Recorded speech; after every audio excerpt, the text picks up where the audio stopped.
Assalamualaikum anak-anak yang soleh dan soleha.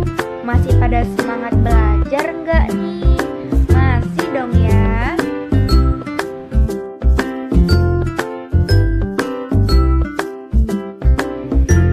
Yuk kita berdoa bersama-sama. Doa sebelum belajar. Bismillahirrahmanirrahim. Raditu billahi rabba wa bil islami dina wa bi Muhammadin nabiyya wa rasula. Rabbi zidni ilma warzuqni fahma. Amin. Utsman bin Affan, sahabat Rasulullah yang santun dan dermawan. Utsman bin Affan berasal dari klan Umayyah yang terkenal kaya dan terkemuka. Meskipun memiliki kekayaan yang melimpah, Utsman memiliki sifat yang rendah hati dan sederhana. Selain itu, beliau juga sangat dermawan dan ringan tangan dalam membantu sesama. Contoh kedermawanan Utsman adalah ia tidak segan-segan memberikan banyak bantuan untuk keperluan pasukan yang akan berangkat berperang. Seperti halnya pada saat perang Tabuk, ia menyerahkan 1.000 dinar yang dikeluarkan begitu saja dari saku bajunya. Ia juga membantu pasukan dengan 940 ekor unta dan 60 ekor kuda. Setelah perang Tabuk usai, para pasukan mengembalikan sumbangan dari Utsman. Namun, Utsman dengan kemuliaan hatinya tidak menuntut barang yang telah disumbangkannya itu dikembalikan kepadanya. Utsman bin Affan juga terkenal akan perilakunya yang sangat santun. Perilaku terpuji itu terlihat dari kebiasaan beliau yang suka meringankan beban sesama muslim. Jika bangun tengah malam untuk sholat atau sahur, Utsman tidak pernah membangunkan pelayan-pelayan untuk membantunya. Malam adalah waktu mereka beristirahat, kata Utsman tentang pelayan-pelayannya. Sungguh beliau tidak ingin membuat repot orang lain. Semoga kita juga bisa meneladani sifat-sifat terpuji dari Utsman bin Affan ya teman-teman. Amin. Kisah Ali bin Abi Thalib radhiyallahu anhu. Beliau adalah anak dari paman Nabi, yaitu Abu Thalib. Sehingga beliau dan Nabi adalah sepupu dekat. Beliau masuk Islam pada umur 8 tahun dan menjadi sebuah sejarah, yaitu usia termuda seseorang yang pertama kali masuk Islam. Beliau adalah seorang pemuda tampan dengan akhlak yang mengagumkan.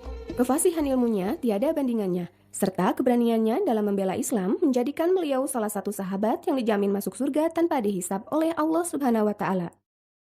Ketika masa hijrah, beliaulah yang menggantikan posisi Nabi untuk tidur di tempat tidur Nabi.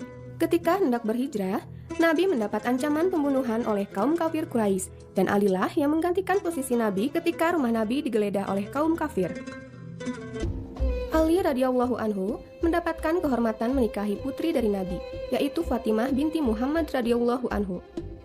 Kehidupan rumah tangga mereka sangatlah sederhana. Walau ayahnya Abu Thalib adalah seorang konglomerat yang kaya raya, akan tetapi Ali radhiyallahu anhu memilih untuk menginfakkan sebagian besar hartanya untuk perjuangan mendakwahkan Islam. Suatu ketika, Ali pulang ke rumah lebih cepat dari biasanya. Istrinya Fatimah segera menyambut suami tercintanya dengan sukacita. Fatimah juga berharap agar Ali membawa rezeki untuk makan mereka hari ini, karena persediaan makan mereka yang sudah sangat menipis. Akan tetapi, Ali setelah melepas lelah menjawab pertanyaan istrinya. "Maaf istriku, kali ini aku tidak membawa uang sepeser pun." Fatimah hanya tersenyum kemudian berkata, "Tidak apa-apa, memang yang mengatur rezeki tidak duduk di pasar bukan? Yang memiliki kuasa adalah Allah Subhanahu wa Ta'ala." Demikianlah sikap Fatimah yang menenangkan hati suaminya. Ali merasa sedih karena tidak mendapat rezeki apapun hari ini. Namun terharu melihat istrinya yang sangat tawakal kepada Allah Subhanahu wa Ta'ala. Tak lama kemudian, Ali berangkat ke masjid untuk sholat berjamaah. Sepulang sholat, ia dihentikan oleh seorang yang tua. "Maaf, anak muda, betulkah engkau yang bernama Ali, anaknya Abu Thalib?" tanya orang tua itu. "Benar, ada keperluan apa ya Tuan?" Tanya Ali kembali. Orang tua itu kemudian memberikan uang sejumlah 30 dinar sambil berkata, "Aku dulu pernah meminta ayahmu untuk menyamak kulit. Aku belum sempat membayarnya. Namun ayahmu keburu wafat. Terimalah uang ini, karena engkaulah ahli warisnya." Dengan gembira, Ali menerima uang itu, lalu bergegas untuk membeli kebutuhan sehari-hari mereka ke pasar karena persediaan telah habis. Akan tetapi, di pasar Ali bertemu dengan seorang fakir miskin yang meminta-minta sambil memelas. "Siapakah yang mau meminjamkan hartanya di jalan Allah? Bersedekahlah kepada saya, seorang musafir yang kehabisan bekal di perjalanan," ucap orang fakir itu. Tanpa pikir panjang, Ali pun menyerahkan uangnya kepada orang tua itu untuk bekal perjalanannya. Sesampainya di rumah, Ali menceritakan seluruh peristiwa yang baru saja terjadi kepada Fatimah istrinya. Fatimah kembali tersenyum dan berkata, "Keputusan engkau yang menyedekahkan seluruh harta adalah juga keputusan yang akan aku lakukan seandainya aku mengalaminya. Lebih baik kita menyedekahkan harta karena Allah daripada bersifat pelit yang dimurkainya dan akan menutup pintu surga untuk kita." Subhanallah, betapa mulianya sikap kedermawanan yang ditunjukkan oleh Ali dan istrinya Fatimah.